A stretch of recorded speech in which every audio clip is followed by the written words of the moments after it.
저는 지금 스페인의 콘수에그라에 와 있어요. 제 뒤에 보이는 이 풍차를 보다 보니까 여러분들한테 꼭 이 말씀을 드리고 싶어서 카메라를 켰습니다. 아마 오늘 이 영상을 좀 보신다면은 여러분들이 하고 있는 사업, 뭐 어떤 매장이나 가게가 됐든 아니면 1인 사업이 됐든 모든 사업에 있어서 굉장히 독보적인 어떤 경쟁력을 갖추실 수 있을 거라고 저는 생각을 해요. 왜 이 말씀을 드리냐 하면 저 역시도 여러 가지 다양한 사업들을 해오면서 오늘 이 풍차만의 어떤 그 매력, 이런 인사이트를 가지고 사업을 해왔었거든요. 그러다 보니까 또 좀 잘 된 것도 있는 것 같아서 여러분들한테도 이 내용을 꼭 말씀을 드려야겠다 싶은 마음이 들었습니다. 경쟁업체가 아무리 많이 생겨도 혹은 경쟁업체가 우리보다 좀 더 좋은 전략으로 시장에 진입한다고 해도 경쟁 매장이 바로 옆에 생겨도 매출이 떨어지지 않는 그런 곳들이 있어요. 매장들도 마찬가지고 경쟁 매장이 생기면은 우리 매장의 매출이 떨어지는 게 당연하다고 생각을 하는데 사실 또 생각해보면 그건 아니에요. 저도 이제 여러 가지 일들을 하면서 경쟁하는 사건들이 굉장히 많았었거든요. 근데 그때마다 딱 한 가지 전략을 계속 고수를 했었습니다. 바로 이 풍차 같은 전략인데 그게 뭔가 하면 세스고딘의 퍼플카우 전략이에요. 평범한 갈색 소들 사이에서 보랏빛 소가 있다면 당연히 돋보이겠죠. 많이들 알고 계시는 그런 어떤 내용들인데 여기에서 말하는 게 단순히 보랏빛이라서 특별한 게 아니에요. 그거는 보여지는 것만 보랏빛이기 때문에 크게 무언가를 좌지우지 하진 않습니다. 다만 왜 보랏빛이라는 게 좀 사람들이 이목을 집중하냐 하면 보랏빛이기 때문에 그 보랏빛 소를 좀 더 관찰하게 되고 관찰하다 보니까 그 브랜드에 빠져들게 되는 거예요.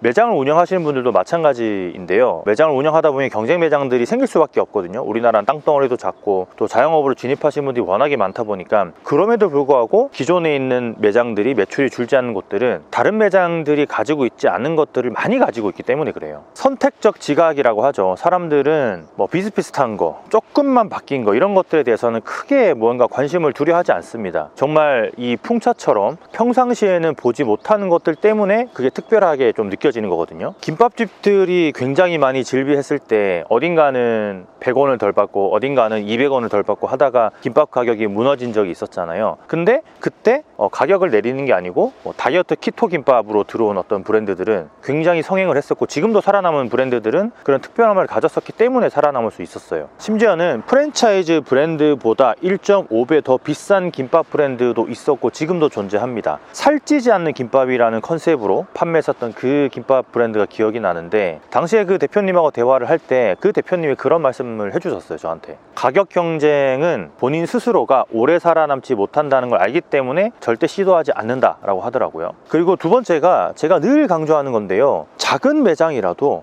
일반적인 그냥 매장이라도 팬덤이 있어야 돼요. 근데 보통 제가 사장님들한테 이런 말씀을 드리면 무슨 작은 가게 운영하는데 팬덤이 무슨 말이에요, 그거는 뭐 연예인이나 하는 거 아니에요, 어떤 뭐 되게 브랜딩을 잘하는 그런 회사들만 하는 거 아니에요 라고 말씀들을 하시는데요, 예를 들면 이런 겁니다. 내가 운영하고 있는 가게가 우리 매장의 어떤 근처에 있는 사람들의 수가, 상권 집객의 수가 한 5,000명에서 10,000명이라고 해볼게요. 굉장히 작은 상권이죠. 1km, 2km 내에서 5,000명에서 10,000명이면 작은 상권입니다. 그런데 그 5,000명에서 10,000명 사이에서 우리 매장을 정말 사랑하고 좋아하고 자주 오는 사람들을 딱 300명 혹은 200명만 만들어 놓는다고 하면은 그거 자체가 팬덤이 생기는 거예요. 그러니까 우리 매장이 전국적으로 유명해질 필요가 전혀 없다라는 거죠. 전국적으로 유명해지는 거는 사실 그건 아무나 하는 게 아니에요. 단지 내가 있는 그 매장 근처에 100명, 200명, 300명을 만드는 게 우리한테는 팬덤을 만드는 거니까 거기에 집중하라라는 겁니다. 대한민국 국민 99.9%는 우리 매장을 몰라도 아무 상관이 없어요. 우리 매장 근처에 있는 이 100명, 200명, 300명만 우리 매장을 알게 되면 내가 먹고 사는 데는 아무 지장이 없고 또 다른 매장들보다 훨씬 더 많은 소득을 올릴 수 있고 다른 경쟁 매장들이 생겨도 우리 매장의 매출이 떨어지지 않는 게 탄탄한 팬층 때문에 그런 거니까 그 점을 항상 우리는 간과하면 안 된다라는 거죠. 근데 많은 분들은 이 부분을 좀 간과를 하세요. 아까 제가 초반에 말씀드렸듯이 우리 뭐 장사 그냥 작은 거 하나 하는데 무슨 팬덤이에요, 그런 거 몰라요, 이렇게 말씀들을 하시는데 이미 팬덤이 형성된 가게들이 있을 수도 있습니다. 사장님들도 모르게. 그 사회심리학자 중에 헨리 타지펠이라는 분이 있어요. 사회정체성 이론이라는 거를 좀 얘기한 걸로 좀 유명하신 분인데 인간은 어딘가에는 다 소속되어지고 싶어 합니다. 그래서 인간은 누군가를 만나고 인간관계를 하고 하는 거거든요. 그러니까 식당도 카페도 마찬가지 개념이 되는 거죠. 단골 매장이 생긴다는 게 사회 정체성 이론 때문에 사실은 생기는 거예요. 양평에 그 애견 테마파크 비슷한 뭐 엄청 크지도 않습니다. 근데 거기에는 유기견들도 굉장히 좀 많이 보호도 하고 관리도 하고 하는 곳으로 좀 유명하거든요. 그곳은 다른 어떤 대형 애견 테마파크보다 훨씬 더 사람들의 팬덤이 강해요. 근데 그렇게 될 수밖에 없겠죠. 왜냐하면 사람들은 그 유기견, 그러니까 강아지를 키우는 사람들 입장에서는 유기견에 대해서 굉장히 동정심을 가지고 마음을 아파하기 때문에 그 사장님이 대단해 보이는 거예요. 그리고 그 사장님한테 좀 더 잘해주고 싶은 마음이 들고 그 사업체가 그 매장이 더 잘 됐으면 하는 마음이 있기 때문에 그 매장에 팬덤이 생기는 거예요. 그리고 이제 세 번째가 경쟁 매장들이 생기면은 보통 제가 처음에 말씀드렸던 그 가격 가지고 싸우려고 노력들을 많이 하시거든요. 왜냐하면 가격이 가장 큰 무기가 되는 거니까 그 가격을 가지고 싸우려고 하시는데, 아마 해보시면 아시겠지만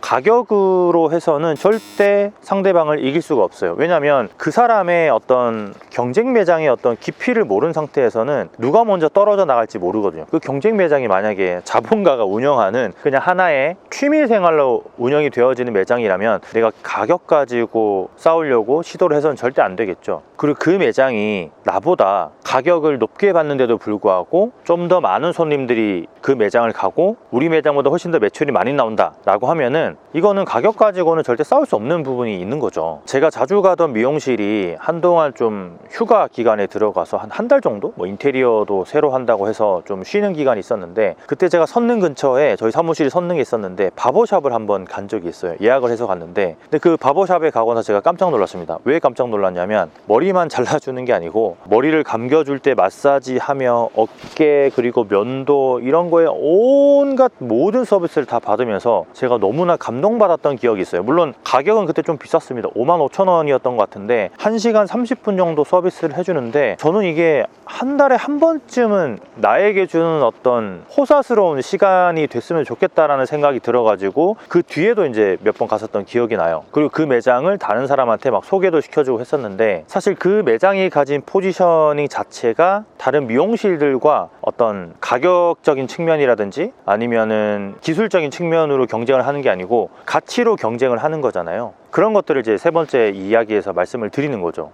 그 매장은 다른 경쟁 가게가 들어와도 그 매장만이 가진 고유의 가치가 있기 때문에 사실 다른 매장들을 크게 신경 쓰지 않아도 되는 브랜드인 거죠. 결론적으로 보면은 음식점들은 사실 이런 경우가 훨씬 더 많은데, 얼마 전에 저희 B2K에서 만들었던 그 브랜드 땐마루 이제 생선구이, 그 매장도 화덕에서 생선을 굽지 않고 참숯으로 굽는다는 포지셔닝을 했기 때문에 뭐 생선구이집도 그 지역에 많지 않을 뿐더러 그래서 그 포지셔닝 자체를 1위를 차지할 수 있었던 거예요. 그러니까 정말 작은 거 하나만 바꿨을 뿐인데 포지셔닝 자체가 달라지는 거라서 우리는 항상 그 점을 좀 명심을 하시면 좋을 것 같아요. 제가 스페인에서 이렇게 영상을 촬영을 하는 것도 어떻게 보면은 여러분들한테 좀 더 좋은 가치를 전달해 주고 싶어서 이렇게 풍차 배경으로 지금 촬영을 하고 있는데, 제가 초반에 말씀드렸던 거 기억하시죠? 이 풍차가 왜 특별하냐? 풍차가 잘 없기 때문에 특별한 거예요. 한국에는 이런 형태의 풍차는 거의 전무하잖아요. 그러니까 사람들이 보러 오는 거고, 그게 어떤 레어적인 유니크한 그런 광경이기 때문에 퍼플카우, 여러 갈색 소들 사이에서 보랏빛 소가 있다면 당연히 많은 사람들이 관심을 받겠죠. 근데 그 색깔만으로 관심을 받는 것보다는 그 색깔로 인해서 관심이 갔을 때 좀 더 우리의 가치를 더 표현할 수 있다면 오래가는 그런 브랜드가 된다고 저는 생각을 합니다. 저도 계속 사업을 해오면서 그 사업들을 디벨롭하고 제 스스로의 퍼스널 브랜딩도 계속 디벨롭하는 이유가 좀 더 시장에서 독점적인 지위를 가지기 위해서 그렇게 하는 거니까, 이 영상을 보는 많은 우리 사장님들 또 사업가분들, 모든 어떤 마케팅에 대해서 고민을 하시는 분들이 이 점을 명심하고 다른 어떤 경쟁자들이 들어와도 우리 브랜드의 매출이 떨어지지 않는 그런 포지셔닝을 잘 정하시면 좋겠습니다. 이 영상에 대한 보답은 제가 늘 좋아요로 받고 계신 거 아시죠? 좋아요 눌러주시고요. 여러분들도 어떤 좀 고민이 있으신지 댓글로 좀 알려주시면 제가 꼼꼼히 한번 읽어보고 다음 콘텐츠 만들 때 반영을 해볼 수 있도록 하겠습니다. 그럼 저는 아직 아침 식사를 못했기 때문에 아침 먹으러 한번 가볼 수 있도록 하겠습니다. 들어갈게요.